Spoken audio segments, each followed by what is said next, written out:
सूचनाएं मिल रही हैं, पढ़ रहे हैं हम लोग, जिन पे स्वाभाविक है चिंता करना पड़ेगा। पन्नू वाले हत्या की बात कर रहे हैं अध्यक्ष जी। अभी आप बेहतर समझते हैं किन बातों को मैं कह रहा हूँ। अध्यक्ष जी, बीजेपी के लोग लगातार ये कह रहे हैं कि अयोध्या में जो हार मिली है उसका बदला अगर ले सकते हैं तो कन्हैया जीत कर ले सकते हैं ये, और मिल्कीपुर फिर बदला ले लेगी बीजेपी से तब। अध्यक्ष जी, अभी प्रोफेसर साहब ने एक विवादित बयान दिया सीजीआई को लेकर, क्या उसको लेकर वो माफी मांगेंगे? नहीं, मेरी जानकारी में नहीं है। सुप्रीम कोर्ट के सीजीआई साहब का सब सम्मान करते हैं और हम तो बहुत सम्मान करते हैं, बहुत सम्मान करते हैं। बहुत धन्यवाद पत्रकार साथियों, आप भी सहयोग और मदद करना। प्रत्याशी को देने का प्रत्याशी भी अभी नहीं दे पाए, अब ढूंढ रहे होंगे कहीं से, हो गया है। लेकिन तेज प्रताप जीतेंगे और इसके साथ साथ उत्तर प्रदेश की सभी 9 भी विधानसभा में समाजवादी पार्टी जीतेगी और करहल से तो सबकी जमानत जब्त और तेज प्रताप बाहरी बहुमत से जीतेंगे। हमारी शुभकामनाएं हैं, शुभकामनाएं तेज प्रताप विधायक बनेंगे और भारतीय जनता पार्टी को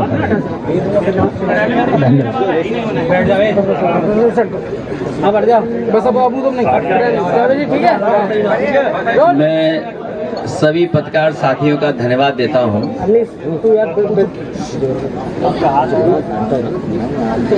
इस बार के जो उपचुनाव होने जा रहे हैं वहां से समाजवादी पार्टी के प्रत्याशी सांसद रहे तेज प्रताप यादव ऐतिहासिक वोटों से जीत करके जाएंगे।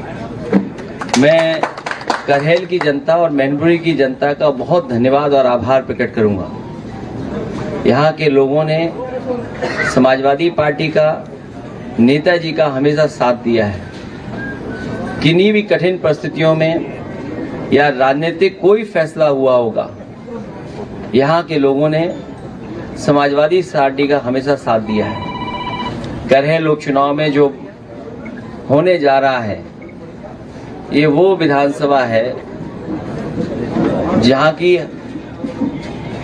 जनता समाजवादी पार्टी को हमेशा चुनती रही है और इस बार के चुनाव में मैं कह सकता हूं कि पहले से ज़्यादा समर्थन है। हर वर्ग के लोग साथ हैं, हर वर्ग के लोगों का सहयोग और समर्थन मिलेगा। परिणाम बहुत ऐतिहासिक होने वाला है करहल विधानसभा।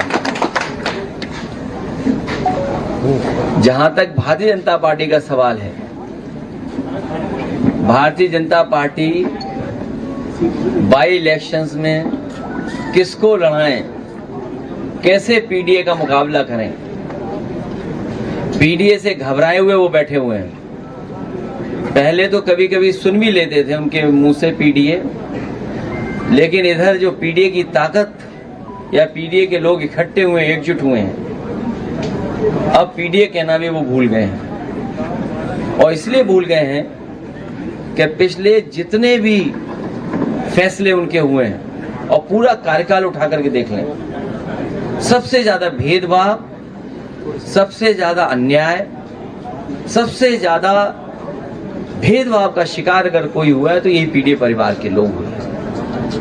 मैं जानता हूं क्योंकि चैनल बहुत पेड होते हैं आजकल। जिस तरह से एक नई संस्कृति है, नई टेक्नोलॉजी के साथ प्रीपेड चलते हैं, प्रीपेड पोस्ट पेड। जब मैं देख रहा था तो चिंता चैनलों को इस बात की थी कि तेज प्रताप ने तिलक कितना बड़ा लगाया है। उन्हें विकास की चिंता नहीं है कि कन्नौज, मैनपुरी या आसपास के क्षेत्र में एटा या बगल के जिलों में कितना विकास किया, इसकी चिंता नहीं है। चिंता इस बात की भी होगी कि कौन कौन बैठा था कुर्सी पर, कौन कौन तस्वीर में है। आज सवाल वही है जो पहले थे। महंगाई वैसे ही बढ़ती चली जा रही है, बेरोजगारी वैसे ही बढ़ी है, और जिस रफ्तार से समाजवादियों ने विकास करना शुरू किया था, उस विकास को रोकने का काम किया इन्होंने। संविधान की लड़ाई, बाबा साहब भीमराव अम्बेडकर जी का दिया हुआ संविधान, उसके तहत जो हक अधिकार मिलने चाहिए वो भी अभी अधूरे हैं। जो लड़ाई जीती लोकसभा में, उसमें थोड़ा बहुत रुके हैं भाजपाई, लेकिन अभी भी उनके फैसले ऐसे नहीं हैं जिससे कि सभी को न्याय मिल रहा हो। ये अपने आप को हर संस्था से ऊपर समझते हैं, इनके लिए कोई संस्था नहीं है। भारतीय जनता पार्टी के लोग अपने इशारे पे चला रहे हैं, ये सदस्यता कम कर रहे हैं, जमीनों पे कब्जा ज्यादा कर रहे हैं। इनकी जो सदस्यता चल रही है वो कम चल रही है, लेकिन जमीनों पे कब्जा ज्यादा चल रहा है। इतना भ्रष्टाचार, बेईमानी, लूट कभी नहीं होगी जितनी इनकी सरकार में हो रही है। बहराइच की घटना को लेकर, बहराइच जो कुछ हुआ है, मैं अपने पत्रकार साथियों का धन्यवाद देना चाहता हूं, और खासकर उन यूट्यूबर्स को, उन तमाम सोशल मीडिया के लोगों को जिन्होंने निष्पक्ष होकर के सच्चाई सामने लाने का काम किया।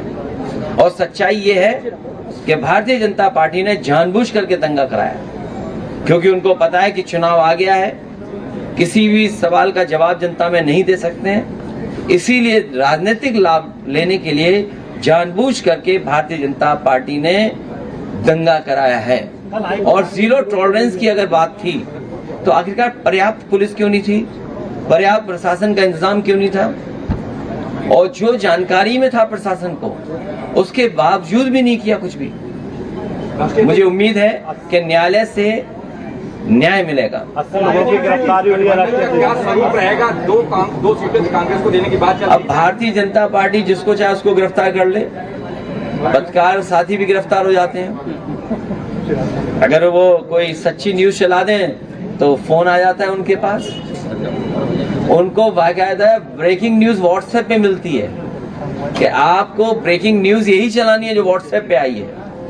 जिस तरीके से सरकारी मशीनरी का दुरुपयोग कर रही है, गरहेल की जनता के सामने किसी तरह का दुरुपयोग नहीं चलेगा। सामने से दुरुपयोग दिखाई देगा, लेकिन वही अधिकारी कहेंगे अरे जीत तो आप ही रहे हो, समर्थन आपका ही कर रहे हैं। अब देखिए नामांकन प्रक्रिया शुरू हो चुकी है, लेकिन अभी तक प्रत्याशी नहीं पहुंच पाए सीटों पर। अभी चाचा ने जो कहा वो ठीक कहा कि उनके पास प्रत्याशी नहीं है, ढूंढ रहे हैं। BY चंद्रचूड़ को लेकर, कांग्रेस गठबंधन को लेकर के क्या कहेंगे? कांग्रेस कह रही है कि हम चुनाव नहीं लड़ेंगे, नाराजगी दिखा रही है कि हम 2 सीट नहीं चाहिए। अभी नामांकन चलने समय है, ये हम 2 दलों की बात है, हम लोग रास्ता निकालेंगे। अध्यक्ष जी, अयोध्या की मिल्कीपुर सीट जो थी उसको कानूनी पेचीदगी का स्वरूप दिया गया, लेकिन ऐसा कुछ है नहीं वहाँ, क्या कारण है? सच्चाई आप भी जानते हो, जिस सरकार ने BLO हटाए हों, सब अधिकारियों को हटा दिया हो, अपनी मनमर्जी के अधिकारी पोस्ट कर दिए हो, मुख्यमंत्री जी एक बार नहीं कई बार गए, कई बार विकास का पैकेज भी दिया उन्होंने, और जब इंटरनल सर्वे करवाया उन्होंने तो इंटरनल सर्वे में बीजेपी हार रही थी। फिर मुख्यमंत्री ने बार बार कार्यक्रम लगाया, और बार बार कार्यक्रम लगाने के बाद सर्वे करवाया, उसमें भी बीजेपी हार रही थी। अध्यक्ष जी, करेल में डिप्टी CM आए हुए थे, वहाँ पर 69,000 जो शिक्षक भर्ती के अभ्यर्थी थे वो प्रदर्शन कर रहे थे, उनके ऊपर FIR दर्ज की गई है, उनको जेल भेजा गया डिप्टी CM के प्रोग्राम में। मैंने पहले भी कहा आपसे कि ये किसी को न्याय नहीं दे सकते। भारतीय जनता पार्टी किसी को भी न्याय नहीं दे सकती। जो न्याय नहीं दे सकता वो सम्मान भी नहीं कर सकता। और लोकतंत्र की खूबसूरती यही है कि अगर कोई विरोध कर रहा है, कोई नाराजगी है, तो कम से कम उसकी बात सुननी चाहिए। ये जो सत्ता की ताकत से जो मुकदमे लगाए या जेल भेजा है या उनको परेशान किया जा रहा है, यही जनता है इनका हिसाब किताब करेगी इस चुनाव में। तो एक बार मुख्यमंत्री, उप मुख्यमंत्री और कई बार रोजगार के मेले, विकास के मेले जो है दिखाई, क्या लगेगा? अब सरकार पे उतना समय नहीं है जितना समय था उन पर।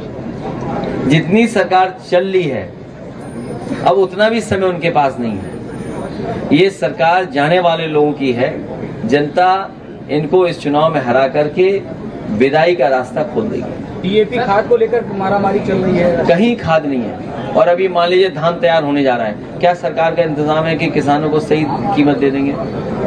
जिन लोगों ने कहा कि किसानों की हम आय दोगुनी कर देंगे, धान तैयार हो गया, क्या तैयारी है धान खरीदने की?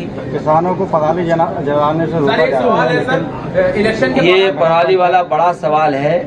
सरकार को किसान के साथ अन्याय नहीं करना चाहिए। सर एक सवाल है, अभी इलेक्शन के दौरान भी आपने ईवीएम को लेकर सवाल करे किए, आप एलन मस्क ने भी ईवीएम पे सवाल करे किए, इवन अमेरिका में भी अब इसको सपोर्ट नहीं मिल रहा है। हाँ, जिस तरह टेक्नोलॉजी आगे बढ़ रही है और टेक्नोलॉजी से कई बार आपको सूचनाएं मिलती हैं कि टेक्नोलॉजी के माध्यम से घटना हुई है।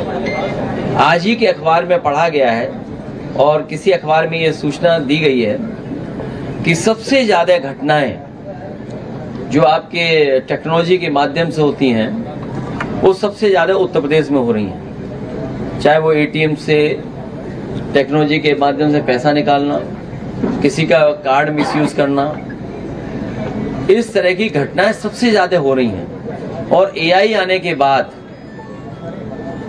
बहुत सी चीजें बदल रही हैं। जर्मनी जैसा देश जो विकसित है वो अपने यहाँ कहता है कि अगर ईवीएम इस्तेमाल होगी तो वो अनकॉन्स्टिट्यूशनल होगी। तो जब जर्मनी जैसा देश जो दुनिया में बहुत आगे है, भारत से कई मामलों में बहुत आगे है, जब वो देश ईवीएम के इस्तेमाल को अनकॉन्स्टिट्यूशनल कह रहा है तो स्वाभाविक है कि उस पर सवाल खड़े होंगे, उंगली खड़ी होगी। तो क्या 2027 में ईवीएम क्या रहेगा क्या? ये विषय अभी का नहीं है। हमारी बात और समाजवादी का पक्ष में लोकसभा में भी कह चुका हूँ, वो आप देख लीजिए मैंने क्या कहा है। प्रोफेसर साहब ने एक बयान दिया में ये कहते हैं कि बटोगे तो कटोगे, इस तरह के बयान को आप किस तरह देते हैं? हर प्रचार में ये यूज होता है। वो समाजवादियों को बता रहे हैं और पीडीए परिवार को कह रहे हैं कि सब लोग एक हो जाओ। केंद्र की सरकार पार्टी तकनीकी की बात करते हैं और एक बम की एक सूचना आ जाती है, हवाई जहाज वापस करा लिए जाते हैं और हम विदेशों में ट्रिलियन की बात कर रहे हैं। मेरे पत्रकार साथी, आपको मैं याद दिलाना चाहता हूँ, उत्तर प्रदेश के मुख्यमंत्री जी ने कहा था कि विधानसभा में आरडीएक्स आ गया है और जब उसकी जांच हुई तो पता लगा है वो खैनी वाला मसाला था कि वो जो कभी कभी लकड़ी के में इस्तेमाल होता है। तो ये बात तो विधानसभा की मैं कह सकता हूँ। अब ये बम वाली बात आ रही है तो सिक्योरिटी बढ़ानी चाहिए सरकार को, और सरकार की भी मंशा यही होगी कि सिक्योरिटी बढ़ जाए। अब कहाँ की सिक्योरिटी बढ़ाना चाहते हैं, डराना चाहते हैं, ये तो सरकार ही बेहतर बता पाएगी। लेकिन बड़े बड़े सवाल खड़े हो रहे हैं, बड़े बड़े सवाल खड़े हो रहे हैं। हालांकि वो समय नहीं है उन बातों को कहने का। कनाडा जैसा देश कुछ बात ऐसी कह रहा है जिससे भारत का सम्मान को ठेस पहुंच रही है। अमेरिका भी वही बात कह रहा है और हम और आप लोग अखबार में कई ऐसी सूचनाएं मिल रही हैं, पढ़ रहे हैं हम लोग, जिन पे स्वाभाविक है चिंता करना पड़ेगा। पन्नू वाले हत्या की बात कर रहे हैं अध्यक्ष जी, अभी आप बेहतर समझते हैं किन बातों को मैं कह रहा हूँ। अध्यक्ष जी, बीजेपी के लोग लगातार ये कह रहे हैं कि अयोध्या में जो हार मिली है उसका बदला अगर ले सकते हैं तो कन्हैया जीत कर ले सकते हैं। ये और मिल्कीपुर फिर बदला ले लेगी बीजेपी से तब। अध्यक्ष जी, अभी प्रोफेसर साहब ने एक विवादित बयान दिया सीजीआई को लेकर, क्या उसको लेकर वो माफी मांगेंगे? नहीं, मेरी जानकारी में नहीं है। सुप्रीम कोर्ट के सीजीआई साहब का सब सम्मान करते हैं और हम तो बहुत सम्मान करते हैं, बहुत सम्मान करते हैं। बहुत धन्यवाद पत्रकार साथियों, आप भी सहयोग और मदद करना। प्रत्याशी को देने का प्रत्याशी भी अभी नहीं दे पाए, अब ढूंढ रहे होंगे कहीं से, हो गया है। लेकिन तेज प्रताप जीतेंगे और इसके साथ साथ उत्तर प्रदेश की सभी 9 भी विधानसभा में समाजवादी पार्टी जीतेगी और करहल से तो सबकी जमानत जब्त और तेज प्रताप बाहरी बहुमत से जीतेंगे। हमारी शुभकामनाएं हैं, शुभकामनाएं हैं। तेज प्रताप विधायक बनेंगे और भारतीय जनता पार्टी को हराएंगे।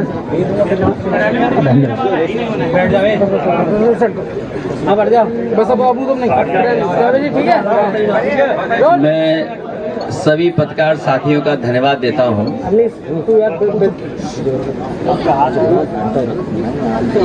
इस बार के जो उपचुनाव होने जा रहे हैं वहां से समाजवादी पार्टी के प्रत्याशी सांसद रहे तेज प्रताप यादव ऐतिहासिक वोटों से जीत करके जाएंगे। मैं करहेल की जनता और मैनपुरी की जनता का बहुत धन्यवाद और आभार प्रकट करूंगा। यहाँ के लोगों ने समाजवादी पार्टी का, नेताजी का हमेशा साथ दिया है। किन्हीं भी कठिन परिस्थितियों में या राजनीतिक कोई फैसला हुआ होगा, यहाँ के लोगों ने समाजवादी पार्टी का हमेशा साथ दिया है। करहेल उपचुनाव में जो होने जा रहा है, ये वो विधानसभा है जहां की जनता समाजवादी पार्टी को हमेशा चुनती रही है। और इस बार के चुनाव में मैं कह सकता हूं कि पहले से ज्यादा समर्थन है। हर वर्ग के लोग साथ हैं, हर वर्ग के लोगों का सहयोग और समर्थन मिलेगा। परिणाम बहुत ऐतिहासिक होने वाला है करहेल विधानसभा। जहां तक भारतीय जनता पार्टी का सवाल है, Bharatiya Janata party by elections में किसको लड़ाएं, कैसे पीडीए का मुकाबला करें। पीडीए से घबराए हुए वो बैठे हुए हैं। पहले तो कभी कभी सुन भी लेते थे उनके मुंह से पीडीए, लेकिन इधर जो पीडीए की ताकत या पीडीए के लोग इकट्ठे हुए, एकजुट हुए हैं, अब पीडीए कहना भी वो भूल गए हैं। और इसलिए भूल गए हैं कि पिछले जितने भी फैसले उनके हुए हैं और पूरा कार्यकाल उठा करके देख लें, सबसे ज्यादा भेदभाव, सबसे ज्यादा अन्याय, सबसे ज्यादा भेदभाव का शिकार अगर कोई हुआ है तो यही पीडीए परिवार के लोग हुए। मैं जानता हूं क्योंकि चैनल बहुत पेड होते हैं आजकल। जिस तरह से एक नई संस्कृति है, नई टेक्नोलॉजी के साथ प्रीपेड चलते हैं, प्रीपेड पोस्ट पेड। जब मैं देख रहा था तो चिंता चैनलों को इस बात की थी कि तेज प्रताप ने तिलक कितना बड़ा लगाया है। उन्हें विकास की चिंता नहीं है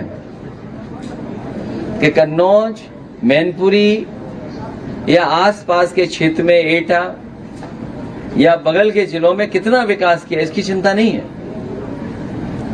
चिंता इस बात की भी होगी कि कौन कौन बैठा था कुर्सी पर, कौन कौन तस्वीर में है।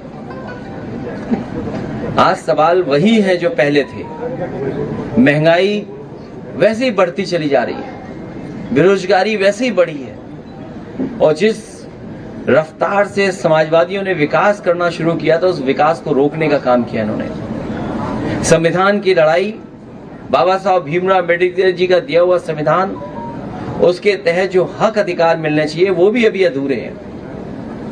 जो लड़ाई जीती लोकसभा में, उसमें थोड़ा बहुत रुके हैं भाजपाई, लेकिन अभी भी उनके फैसले ऐसे नहीं हैं जिससे कि सभी को न्याय मिल रहा हो। ये अपने आप को हर संस्था से ऊपर समझते हैं, इनके लिए कोई संस्था नहीं है। भारतीय जनता पार्टी के लोग अपने इशारे पे चला रहे हैं। ये सदस्यता कम कर रहे हैं, जमीनों पे कब्जा ज्यादा कर रहे हैं। इनकी जो सदस्यता चल रही है वो कम चल रही है, लेकिन जमीनों पे कब्जा ज्यादा चल रहा है। इतना भ्रष्टाचार, बेईमानी, लूट कभी नहीं होगी जितनी इनकी सरकार में हो रही है। बहराइच की घटना को लेकर, बहराइच जो कुछ हुआ है, मैं अपने पत्रकार साथियों का धन्यवाद देना चाहता हूं, और खासकर उन यूट्यूबर्स को, उन तमाम सोशल मीडिया के लोगों को जिन्होंने निष्पक्ष होकर के सच्चाई सामने लाने का काम किया।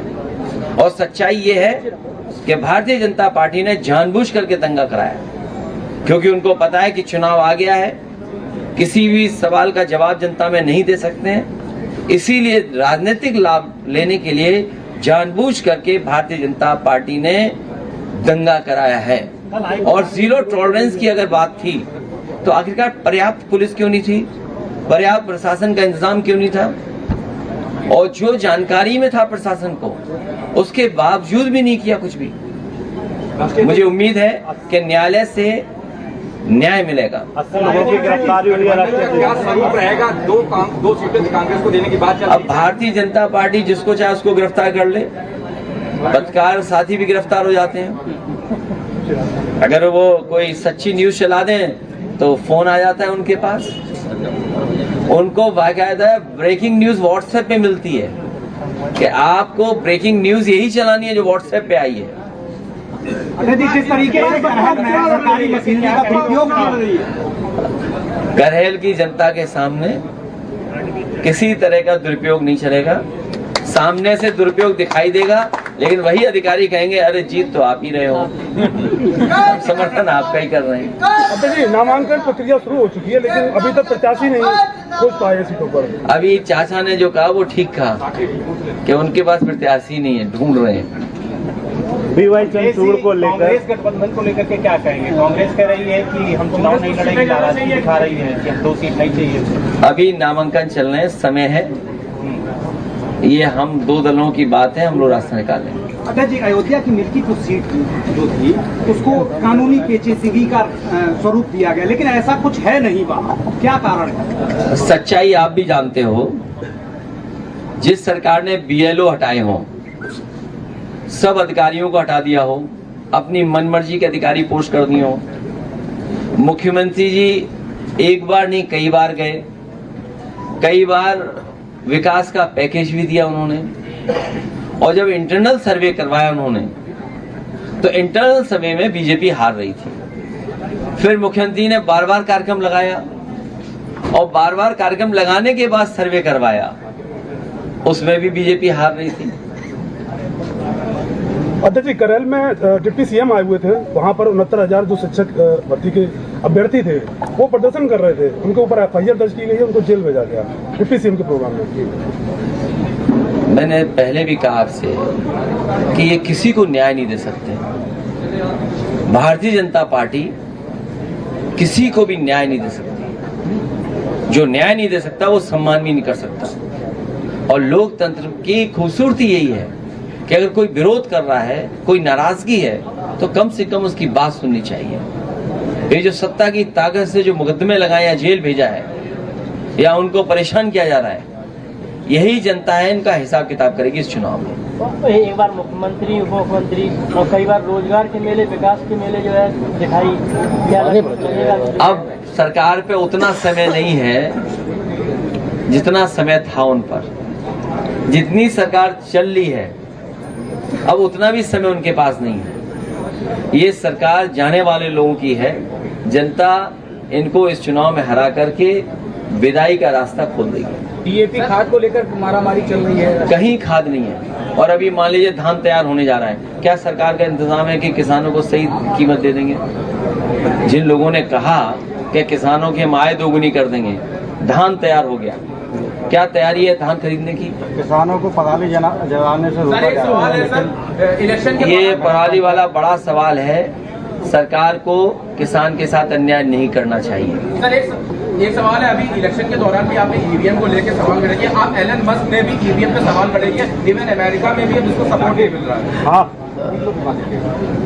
जिस तरह टेक्नोलॉजी आगे बढ़ रही है और टेक्नोलॉजी से कई बार आपको सूचनाएं मिलती हैं कि टेक्नोलॉजी के माध्यम से घटना हुई है। आज ही के अखबार में पढ़ा गया है और किसी अखबार में ये सूचना दी गई है कि सबसे ज्यादा घटनाएं जो आपके टेक्नोलॉजी के माध्यम से होती हैं वो सबसे ज्यादा उत्तर प्रदेश में हो रही हैं। चाहे वो ATM से टेक्नोलॉजी के माध्यम से पैसा निकालना, किसी का कार्ड मिसयूज करना, इस तरह की घटनाएं सबसे ज्यादा हो रही हैं। और AI आने के बाद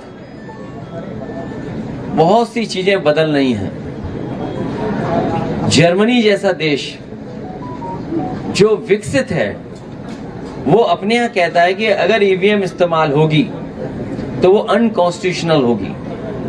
तो जब जर्मनी जैसा देश जो दुनिया में बहुत आगे है, भारत से कई मामलों में बहुत आगे है, जब वो देश ईवीएम के इस्तेमाल को अनकॉन्स्टिट्यूशनल कह रहा है तो स्वाभाविक है कि उस पर सवाल खड़े होंगे, उंगली खड़ी होगी। तो क्या 2027 में ईवीएम क्या रहेगा क्या? ये विषय अभी का नहीं है। हमारी बात और समाजवादी का पक्ष में लोकसभा में भी कह चुका हूँ, वो आप देख लीजिए मैंने क्या कहा है। प्रोफेसर साहब ने एक बयान दिया में ये कहते हैं कि बटोगे तो कटोगे, इस तरह के बयान को आप किस तरह देते हैं? हर प्रचार में ये यूज होता है। वो समाजवादियों को बता रहे हैं और पीडीए परिवार को कह रहे हैं कि सब लोग एक हो जाओ। केंद्र की सरकार पार्टी तकनीकी की बात करते हैं और एक बम की एक सूचना आ जाती है, हवाई जहाज वापस करा लिए जाते हैं और हम विदेशों में ट्रिलियन की बात कर रहे हैं। मेरे पत्रकार साथी, आपको मैं याद दिलाना चाहता हूँ, उत्तर प्रदेश के मुख्यमंत्री जी ने कहा था कि विधानसभा में आरडीएक्स आ गया है और जब उसकी जांच हुई तो पता लगा है वो खैनी वाला मसाला था कि वो जो कभी कभी लकड़ी के में इस्तेमाल होता है। तो ये बात तो विधानसभा की मैं कह सकता हूँ। अब ये बम वाली बात आ रही है तो सिक्योरिटी बढ़ानी चाहिए सरकार को, और सरकार की भी मंशा यही होगी कि सिक्योरिटी बढ़ जाए। अब कहाँ की सिक्योरिटी बढ़ाना चाहते हैं या डराना चाहते हैं, ये तो सरकार ही बेहतर बता पाएगी। लेकिन बड़े बड़े सवाल खड़े हो रहे हैं, बड़े बड़े सवाल खड़े हो रहे हैं। हालांकि वो समय नहीं है उन बातों को कहने का। कनाडा जैसा देश कुछ बात ऐसी कह रहा है जिससे भारत का सम्मान को ठेस पहुंच रही है। अमेरिका भी वही बात कह रहा है और हम और आप लोग अखबार में कई ऐसी सूचनाएं मिल रही हैं, पढ़ रहे हैं हम लोग, जिन पे स्वाभाविक है चिंता करना पड़ेगा। अध्यक्ष जी अभी आप बेहतर समझते हैं किन बातों को मैं कह रहा हूँ। अध्यक्ष जी, बीजेपी के लोग लगातार ये कह रहे हैं कि अयोध्या में जो हार मिली है उसका बदला अगर ले सकते हैं तो कन्हैया जीत कर ले सकते हैं ये, और मिल्कीपुर फिर बदला ले लेगी बीजेपी से तब। अध्यक्ष जी अभी प्रोफेसर साहब ने एक विवादित बयान दिया है सीजीआई को लेकर, क्या उसको लेकर वो माफी मांगेंगे? नहीं, मेरी जानकारी में नहीं है। सुप्रीम कोर्ट के सीजीआई साहब का सब सम्मान करते हैं और हम तो बहुत सम्मान करते हैं, बहुत सम्मान करते हैं। बहुत धन्यवाद पत्रकार साथियों, आप भी सहयोग और मदद करना। प्रत्याशी को देने का प्रत्याशी भी अभी नहीं दे पाए, अब ढूंढ रहे होंगे कहीं से। हो गया है लेकिन तेज प्रताप जीतेंगे और इसके साथ साथ उत्तर प्रदेश की सभी 9 भी विधानसभा में समाजवादी पार्टी जीतेगी और करहल से तो सबकी जमानत जब्त और तेज प्रताप बाहरी बहुमत से जीतेंगे। हमारी शुभकामनाएं हैं, शुभकामनाएं हैं। तेज प्रताप विधायक बनेंगे और भारतीय जनता पार्टी को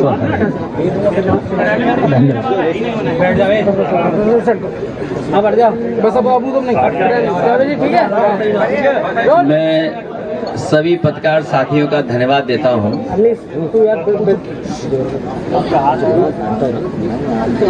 इस बार के जो उपचुनाव होने जा रहे हैं वहां से समाजवादी पार्टी के प्रत्याशी सांसद रहे तेज प्रताप यादव ऐतिहासिक वोटों से जीत करके जाएंगे। मैं करहल की जनता और मैनपुरी की जनता का बहुत धन्यवाद और आभार प्रकट करूंगा। यहाँ के लोगों ने समाजवादी पार्टी का न्यायालय किसी को नहीं छोड़ेगा, सबकी नौकरी, पीएफ, पेंशन भी जाएगी और उनके बच्चों, परिवार, रिश्तेदार, समाज में बनी बनाई इज्जत भी जाएगी। बेईमानी का ठप्पा लगवाकर वो हमेशा के लिए अपनी जिंदगी बर्बाद कर लेंगे।